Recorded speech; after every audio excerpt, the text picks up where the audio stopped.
Yes. Do you have any doubts from last week's, or did you forget what all was taught?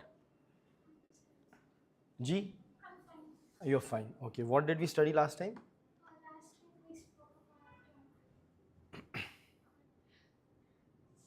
Okay, please read it from the readers as well. Okay, anyways, let's see what are the things we will do today. So first is the eSaras portal. eSaras portal. This portal is for empowering the rural women through the digital markets. So basically, the self-help. This news talks about there will be self-help groups. The self-help group is a group wherein people come together, they give some money and help each other out to start their own small businesses. Now the issue that they have is these small businesses do not have proper presence of marketing, packaging, all those things are not there. So this portal is going to provide them with the digital market that will help them sell more products. That is the idea. Next is Prime Minister's next phase of Udan. So that is Vikasit Udan. So Udan basically Ude Desh Ka Aam Nagrik scheme, the regional connectivity scheme, wherein a person with less amount of money can also travel through air. That is the idea. So now they are coming up with Viksit Udan. We will see what is the difference, what new things have been incorporated. We will also look at the timeline or the evolution of the Udan scheme. There have been Udan 2.0, 3.0, 4, 5.0. We will look at all of them. Then you have the Bhavya Industrial Park schemes. So you have this Bagmane Tech Park, right? Now Bagmane Tech Park in Indranagar is basically a service sector tech park. So there are service sector companies. This is going to be industrial tech parks, and there are going to be huge number of tech parks that will be established.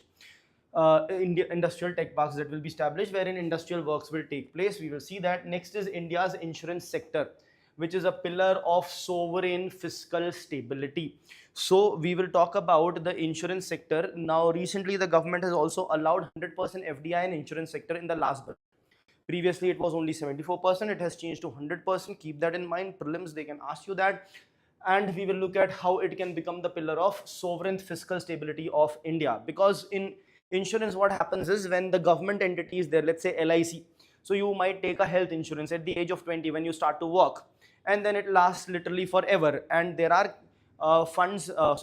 insurances wherein if it's good that you don't have to need that fund for your health, but then all the money just goes away.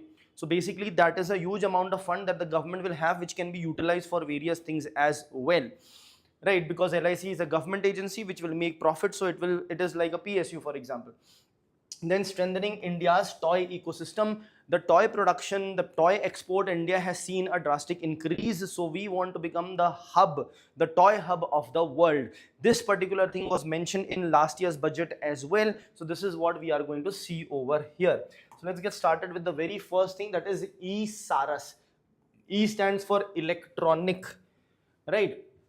So this eSaras platform, it is a digital platform. I already discussed that it is for promoting women-led rural entrepreneurship, right? These kind of things are the things on which prelims questions can be based. So women-led entrepreneurship only in rural areas, yes, that is going to be correct. And to expand market access for products made by self-help groups. So it is for women, the women who are entrepreneurs, who are making products via being a part of the self-help group. Is that clear? So what it will be simply a platform, an official online marketplace. Now who has developed it? See, the options that can be given to you is Women and Child Development Ministry. No. Women and Child Development Ministry generally comes up with schemes wherein you have, let's say maternity benefit, or some fund transfer for pregnant and lactating mothers, or for a girl child, etc., etc. This is related to rural India. So remember, it is by the Ministry of Rural Development, right? Ministry of Rural Development. It is development oriented. It's Ministry of Rural Development, and it is launched under, there is one scheme known as DAY NRLM, that is Deen Dayal Antyodaya Yojana. Deen Dayal Upadhyay Antyodaya Yojana under the National Rural Livelihood Mission. So this is going to be part of the National Rural Livelihood Mission, that is NRLM. Is that clear? So this thing is something that you should remember for your prelims exam.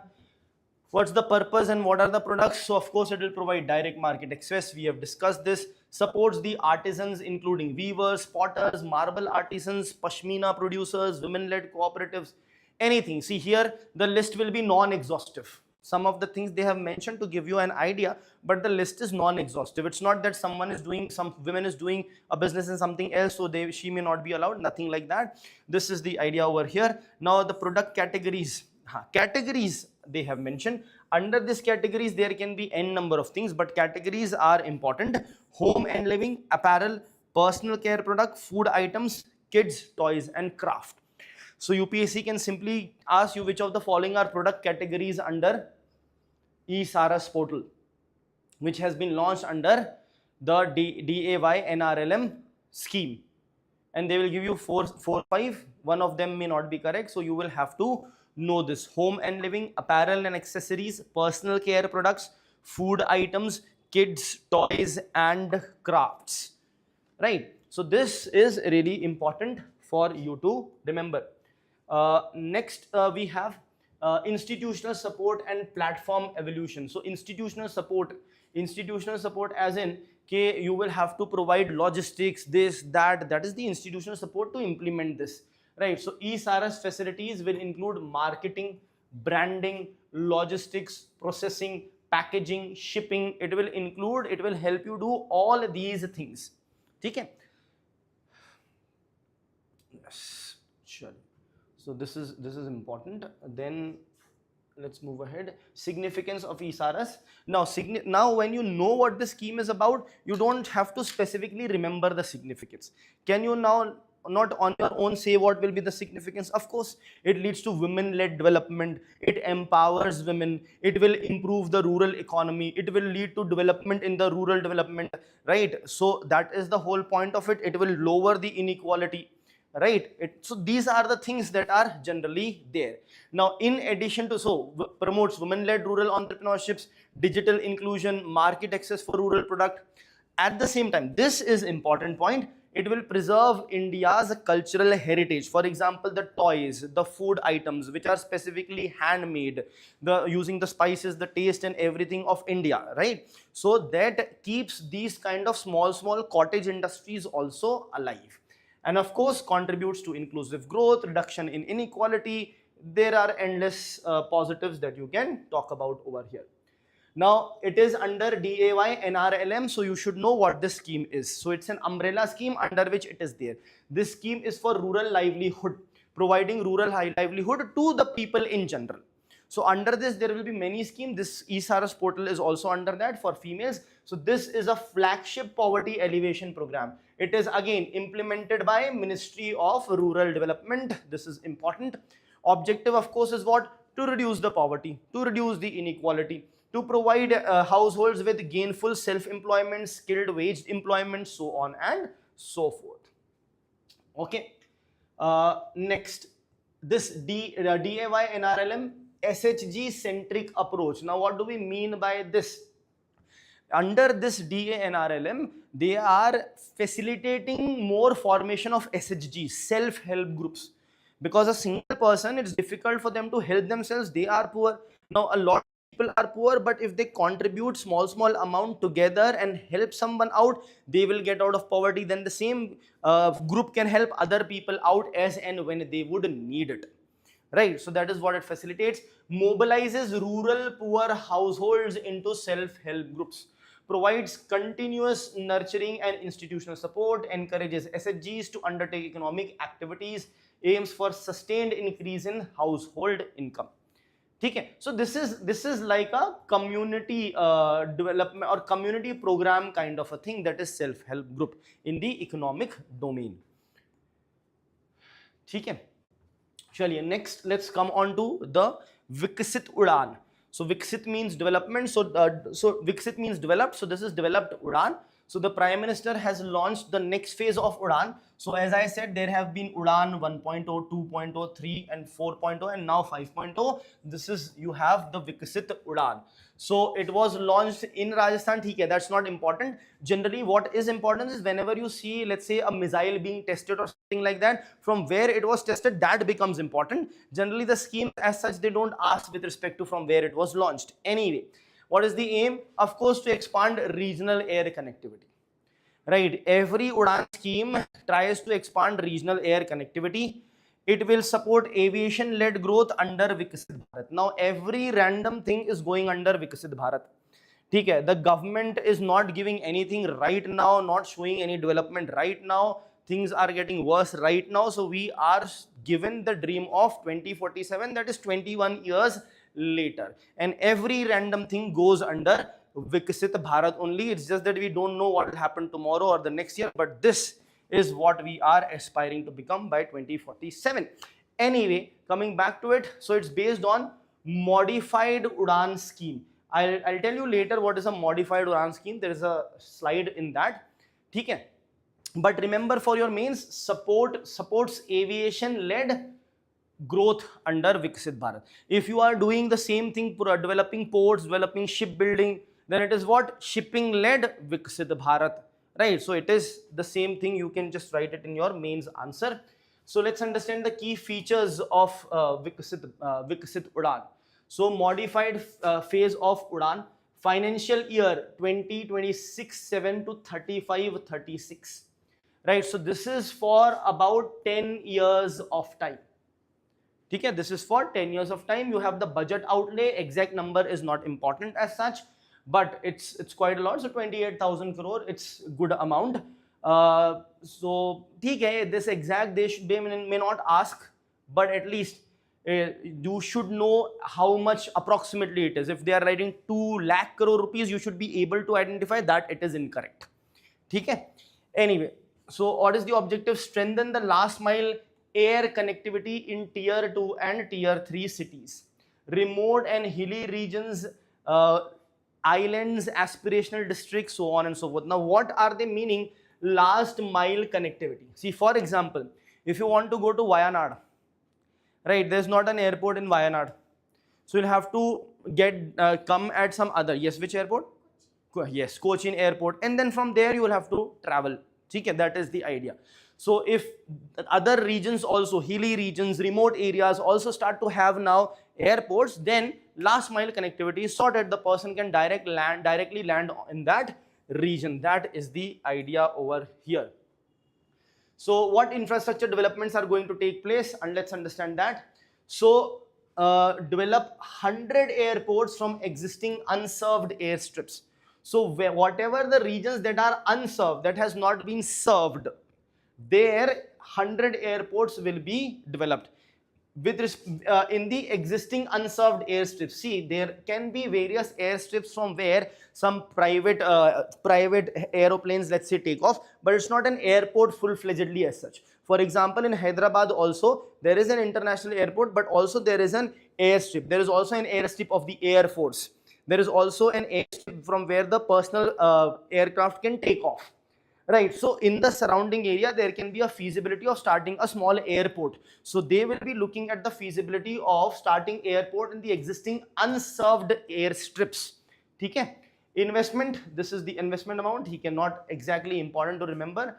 Operation and maintenance support will also be provided. This is the amount that will be provided. But the most important number is this, that is 100 airports from existing unserved airstrips. In addition to that, modern helipads, around 200 modern helipads will also be laid or developed. So 100 airports and 200 helipads are there. Focus is on hilly region, remote areas, islands, aspirational districts. Okay? Aspirational districts. Funding and implementation. So the government is going to provide viability gap funding, 10,000 crore rupees over 10 years. Now, what is viability gap funding? For example, for a project, you need 1,000 crore rupees, right? But you have, let's say, 900 crore rupees only. there is a difference of 100 crore here. That is what the government will provide, viability gap funding. It is called as viability gap funding because this 100 crore will make your project viable, without which it was not viable. Okay, that is the idea over here. Implementation, if you talk about implementation, airport development will be done through challenge mode.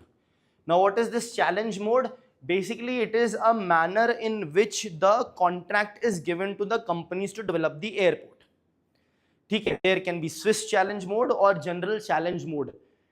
I'll explain how it works. Is the government generally asks the company to identify the areas and what kind of airport and stuff can be developed, what can be the revenue that can be generated. The entire program will be decided by the contractor.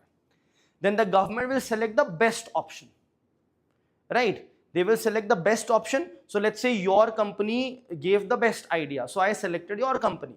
Now someone has to build it, so I will now give a contract for building that. So people will file the contract. Someone will say I can build it in 900 crores, 800 crores, 1000 crores. So in India we follow the L1 principle. Whoever bids the lowest price gets the contract. So let's say someone else gets the contract, but because it was a challenge mode, what I will do is and your idea is the one that won, so I will give you a chance that someone said 800 crores, that is the lowest. Do you want to match that? If you are willing to match that, you will be given the contract. Is that clear? This is what the challenge mode is all about. Okay, surely. Core mechanism and evolution. Yes, this evolution is important. Evolution of UDAN. So UDAN 1.0, underserved airports were being served. We all know regional connectivity, that is what it came at as. Then came UDAN 2.0, which added helipads. Then came UDAN 3.0, which focused on tourism routes. Then came UDAN 4, which focused on hilly, northeast and island regions. And UDAN 5.0, which talks about seaplane operation. Very important, seaplane operation. Seaplane. Have you watched the cartoon Tailspin? Tailspin, there's a bear and there's a monkey with a tailspin. So in that tailspin, what happens? This main cartoon character is a pilot, and it's a seaplane that he flies actually. So what is a seaplane? You fly the seaplane, you land it in the sea or in the water body, and it can take off also from the water body. That is what a seaplane is. So we are talking about seaplane operation over here in UDAN 5.0. So you can write this down. Underserved airports, helipads, tourism routes, hilly northeastern and island regions, and seaplane operations, that is 5.0. Okay. So prelims related facts are a lot in these schemes. Let's move on to the next one, that is Bhavya Industrial Park Scheme. Okay. So the Union Commerce and Industry Minister during the Board of Trade meeting urged the states to prioritize exports. Anyway, this is just about the news. Now, prioritize exports, fully utilize the Bhavya Industrial Park Scheme. So why is it in news? Because the Commerce Minister has said that we need to focus on exports and we need to fully utilize the Bhavya scheme, Bhavya Industrial Park Scheme. Bhavya means big, that's all that means. So what is this Bhavya scheme? So in this Bhavya scheme, first of all, remember it's a central sector scheme. Central sector scheme means? Very good, very good. You are aware of all those things. Very good. So it will be 100% funded. So Bhavya, it's Bharat Audyogik Vikas Yojana. Bharat, of course, India. Audyogik means industrial. Vikas means development. Yojana, of course, means scheme. It is, remember, a central sector scheme. It is implemented by DPIIT, that is Department for Promotion of Industry and Internal Trade, DPIIT. What is the aim? The aim is to develop 100 investment-ready, world-class industrial parks across India. So what will happen in these industrial parks? Production, manufacturing, offices, all these things would be there in this industrial park. So what is important? The name of the scheme, of course, the department that has brought it out, 100 investment-ready, world-class industrial parks across India will be developed under this scheme. Objectives and financial outlay. What will be the objective? The objective will be to produce more, to export more, make in India, not just make in India for the world. Now we don't just talk about make in India, we talk about make in India for the world. Right, it will be aligned with PM Gati Shakti. What is PM Gati Shakti? A portal wherein everything is tracked, the projects, its delays, implementation, everything is tracked under PM Gati Shakti. India's goal of becoming globally competitive manufacturing hub. Right, so these are all the objective that it has. Total allocation of 33,000 crore rupees. Implementation period, see they are asking implementation period as well. So remember, implementation period is of 6 years. Okay. Anyway, that's a very minute detail that they asked. 2026, the implementation period, it's quite difficult. There are other questions you can focus on, but anyway, if you remember, it's good. Industrial parks development. Now, industrial park development supports greenfield industrial parks, eligible brownfield industrial parks also. So greenfield, it will definitely support. Brownfield only if they are eligible against certain criteria. Greenfield means completely new. Brownfield means which is expansion or modification. 100 acres of land in non-hilly states being identified. 25-acre land worth of development in hilly states, northeastern states, union territories, and the smaller states.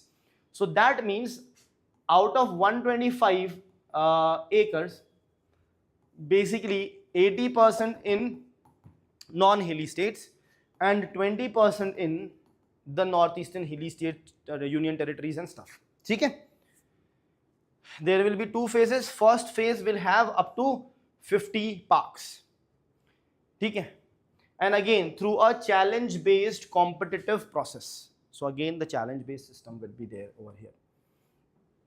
Okay? Selection criteria, selection parameters, connectivity, site suitability. I'll explain this. Infrastructure quality, industrial ecosystem. What does this mean? See, there is, if you are identifying this region to develop, you need to first see whether there is proper connectivity elsewhere or not.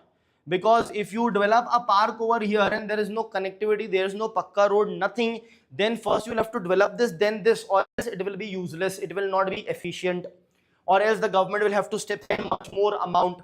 In one of the scheme, it is the case, that is the special, no, not special economic zone, industrial manufacturing zones.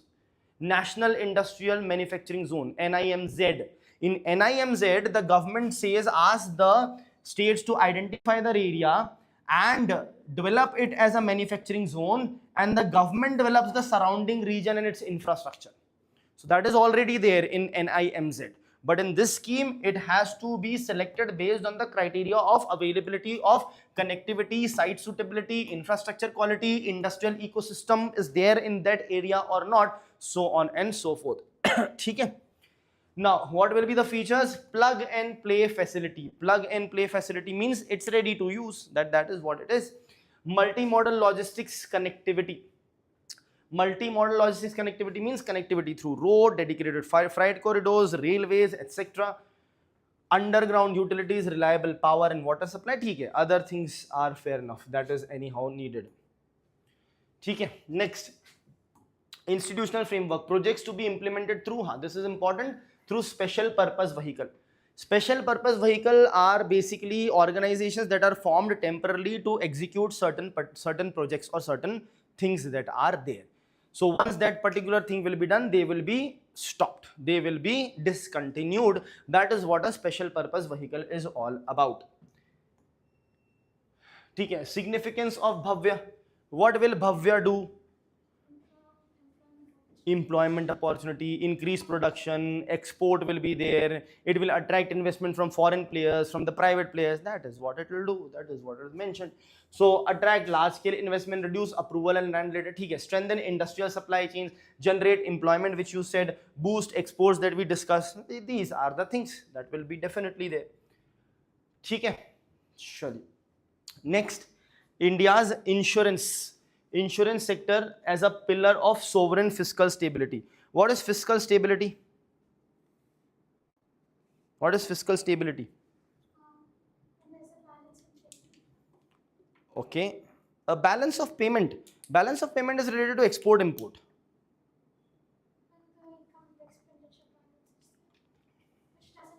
Very good. Very good. Our deficit should not be too high. It should be within the manageable limit. If that is the case, then we can say it's fiscal stability. Let's say our fiscal deficit is around 2.5%, 2.55, 2.45, and it is quite stable. That is fiscal stability. It means expenditure and receipts should be more or less the same, and the drastic differences should not be there. So as I mentioned, the insurance money can help be utilized by the government for investment, because you would require it at a later instance. Same is the case with the provident fund money. You start working at the age of 21, you will get the provident fund after the age of 58. So there's a huge amount of time. Between that also people do withdraw the money, but a lot of people do have it. In fact, 25% of the cumulative amount of money under your PF fund, PF, has to be stored till the time of your retirement generally. So that's a huge amount that can help. So basically, in India's life insurance sector, it's a major source of long-term government financing, right? So let's say LIC has a huge amount of money. The LIC can also invest in government bonds, for example. So when they will have money, then only it will invest. So it becomes a source of income, source of investment. It holds, the insurance sector holds nearly 25% of outstanding central government's dated securities. So LIC is also a very big player who holds a lot of government securities. Okay? And it is also, we are talking about the entire insurance sector. LIC, Life Insurance Corporation, is one single example from the government side. So it converts household insurance premiums into patient capital. Patient capital means long-term capital. Okay? It provides long-term capital. Next is insurance is a patient capital. So patient capital, let's see what's patient capital. Asset liability matching. Life insurance issues policies with 20 to 40 year tenure. So that is a very, very long period. Invests pooled premiums in government securities, as I have said. So it is the most secure form of investment. You earn the return as well, right? So this is a long-term investment which comes from the insurance sector itself. Okay. Then it also helps in counter-cyclical stability. What is counter-cyclical stability? See, there is a business cycle. There is a business cycle. Now, yes, so this is the peak, this is the slowdown, this is the recession, this is the depression, this is the recovery, right? So now, when the recession phase is there, money will not be there, government would want money. So at that time, the premium which is there, which is already there for years and years, so that money can be utilized. So when the cycle is going down, it can provide more investment, that is counter to the cycle. That is why it's known as counter-cyclical stability can be provided by the insurance premiums that are there. Okay. Next, LIC's role and the global practice. So LIC, as an anchor investor, LIC holds around 19% of India's outstanding central government securities. So if the government is issuing 100 units worth of security, 19 units worth of security is held by Life Insurance Corporation itself. Hence, it plays a massive role. In fact, this LIC also is classified as a domestic systematically important insurer. Like you have domestic systematically important banks, HDFC, ICICI and SBI. The banks having asset worth more than 2% of the GDP are domestic systematically important. So here LIC is the one in the insurance sector which is the domestic systematically important insurer. Remember that please. Next, what's the current status? So India is the 10th largest insurance market. See, it's a good rank, but at the same time not a good rank. Why? Because we are the most populous country. So logically we should be, proportionately we should be the topmost, but the insurance penetration is not that much, the density is not that much. Okay? Anyway, 5th largest life insurance market. Okay? We are the 10th largest insurance market, 5th largest life insurance market. Okay? And in India, the life insurance, health insurance cover is huge. The other insurances, general insurances, is quite less. Right? In a developed country, what happens is they get insurance for literally anything and everything. Right? So anyway, this is the situation of India. Drivers of growth in this sector. So rising income and financialization of household savings. So people's income is rising, people are getting financially aware, they are understanding the market, they want to diversify and lower their risk, as a result of which money is increasing, you have more money, you are investing in the insurance sector that is there. Growth beyond the metros. Tier 3 cities contributed 62% of the new premiums. Right, so if 100 new premiums have come, 62 new premiums are from the tier 3 cities. Why? Because people presently did not have over there. In the big cities, a lot of people will have. That is why the improvement is used over here. Regulatory liberalization. As I said, insurance for all by 2040 is government's target. So government has also allowed 100% foreign direct investment in the insurance sector. Okay. Then greater affordability through government support, expansion of bank assurance. Bank assurance basically given by banks and all. Digitalization is also very important. It makes it easily accessible also for the people. Now let us see what are the challenges. As I said, low insurance penetration, 3.7% versus global average. Now this is not even the average of the developed world, this is the average of the global world, in which socio-economically backward countries will also be there. So imagine how far ahead the developed countries would be. Okay? So this is the thing. Coverage gap for the missing middle. So coverage gap is there because missing middle, as in there is the huge amount of population that is in the middle. Right? That population is also not taking any coverage as such. Affordability constraints are still there. Mis-selling and trust deficit is definitely there in the market. What is mis-selling in insurance? You buy an insurance, a health insurance. When you want to get the claim, they reject your claim for XYZ reason, for the reasons that you were not aware of. Policy changes, all those things. So what's the trust? People are investing when they actually needed their claims get rejected. So mistrust develops over here. Low insurance literacy, people are not aware of it. Okay?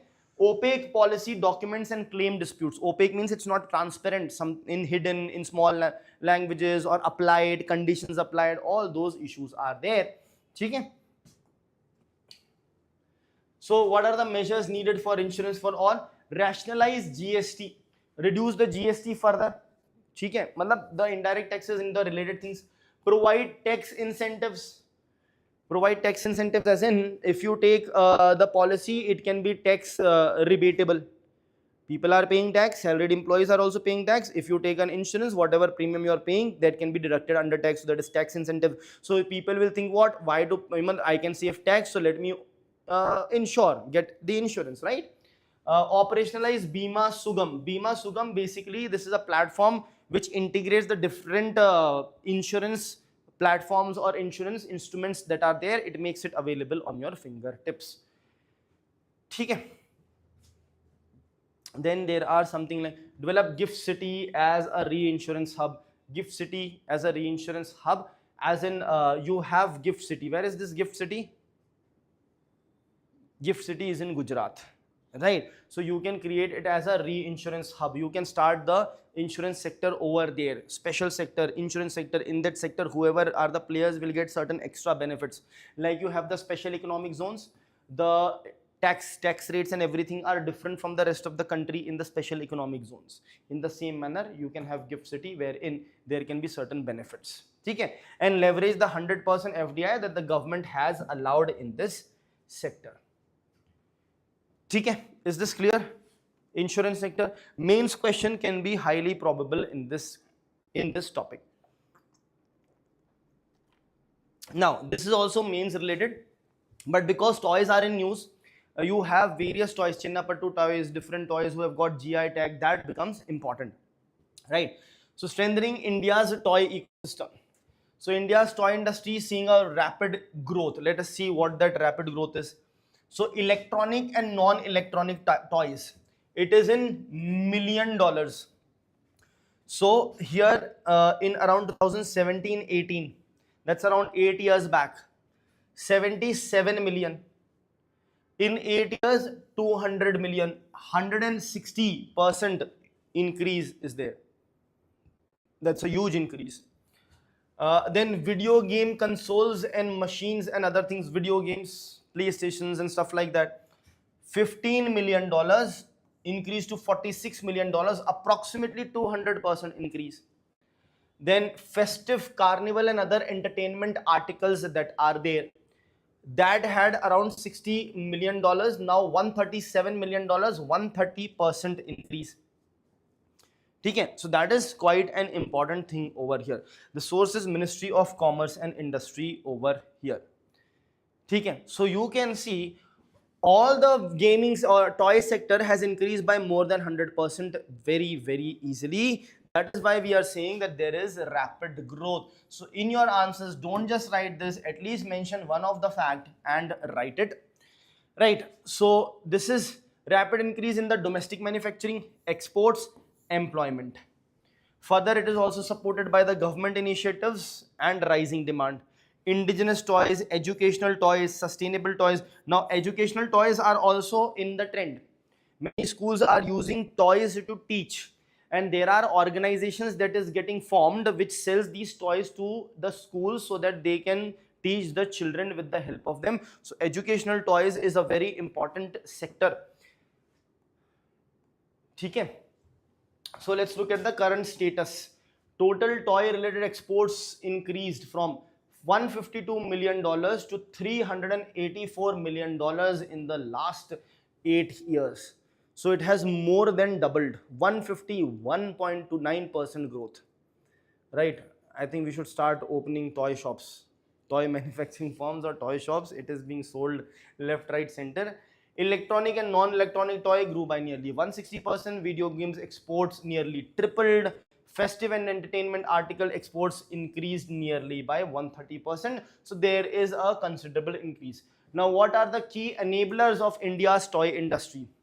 Young population, huge amount of young population. Not just that, even who are adults, they start earning, and then whatever toys they wanted as a kid, they buy those toys, video games and stuff. Because see, now you may have PlayStation which gives you very realistic graphics, but still people are going with that cassette based games that are there when they used to play when they were young, let's say 20 years ago, are again back in trend. Okay, so that is retro games which are back in trend. So basically young population going back and buying retro games. Also spiked demand for licensed toys as well. Licensed toys, if you look at toys made by Fun School, etc., they are safe for children, they are made from chemical free things. So all those things are also becoming more important because people are getting aware. They do not want their children to have any random toys, so licensing etc becomes important over here. Abundant e-commerce platforms, that is also important. There are many e-commerce platforms which gives them the market access. Better purchasing power, per capita income of the people has increased, so that also helps. Interest for learning and cognitive toys. So this educational toys which we have already discussed. Continued demand for traditional toys, and of course India being a traditional country, traditional conservative, we are of course attached to our culture, our things, our handmade toys whose demand is evergreen in the country. That is what here they talk about. Then let's look at the industry performance. So as far as domestic manufacturing is concerned, imports of traditional and educational toys declined. So imports are declining, which is a good thing. Exports are increasing. India recorded trade surplus of $150 million, $152 million in 25-26.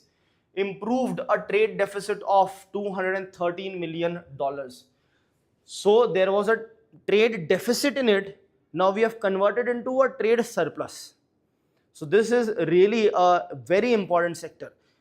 It is, you can expect a mains question in that. Anyway, employment increased from 8,000 to 17,000. It more than doubled as well. Okay. Significance of toy industry, 5,000-year-old. So toys, if you talk about Harappan civilization, also you will get the evidence of toys. So that is what we are talking about, 5,000-old toy making industry. It supports MSMEs, artisans, startups, small enterprises, generates employment for women and diverse socio-economic groups, encourages STEM learning. What is STEM learning?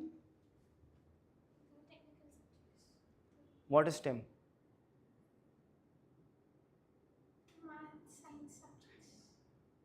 What is STEM? Science, technology, engineering, mathematics.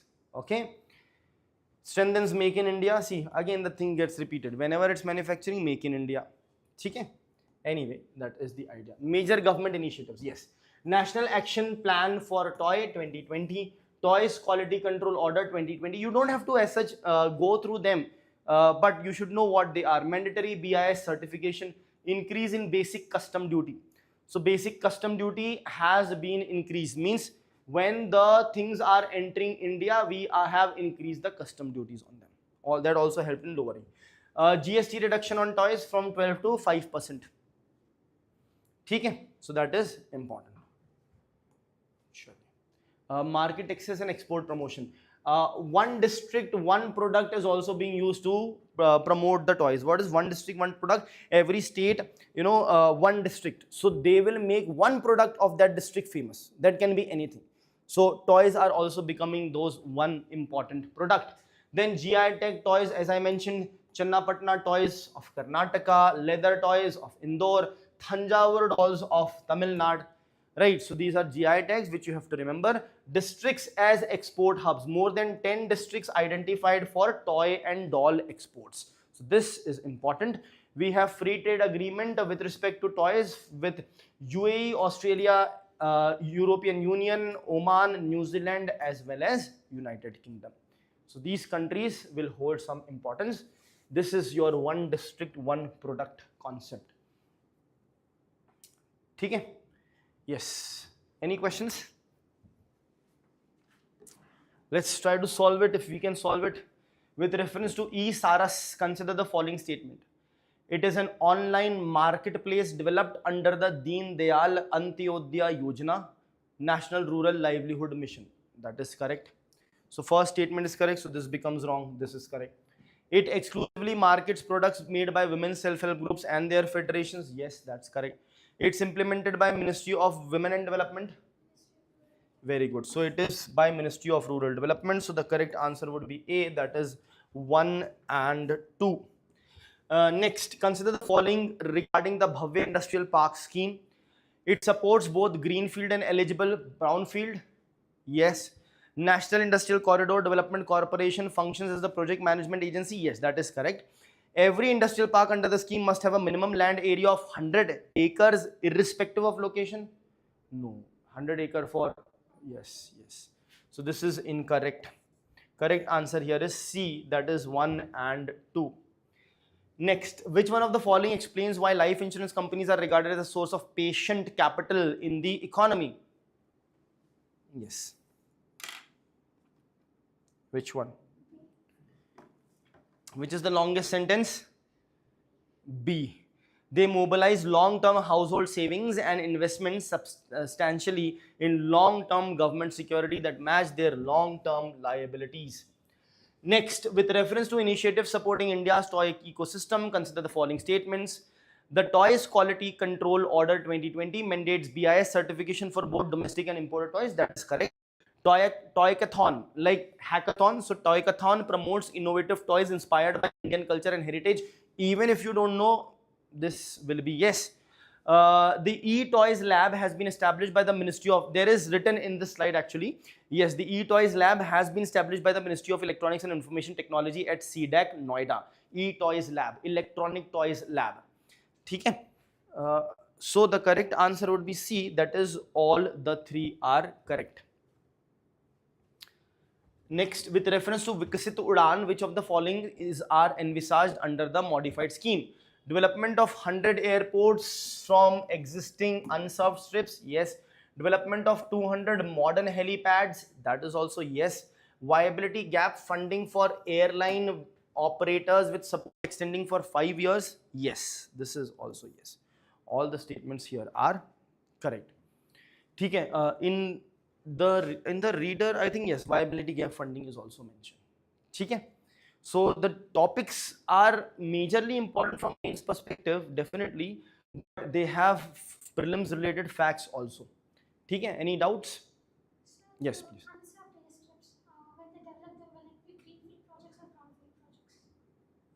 Unserved AS with brownfield projects. Yes, because for a greenfield project, nothing should exist.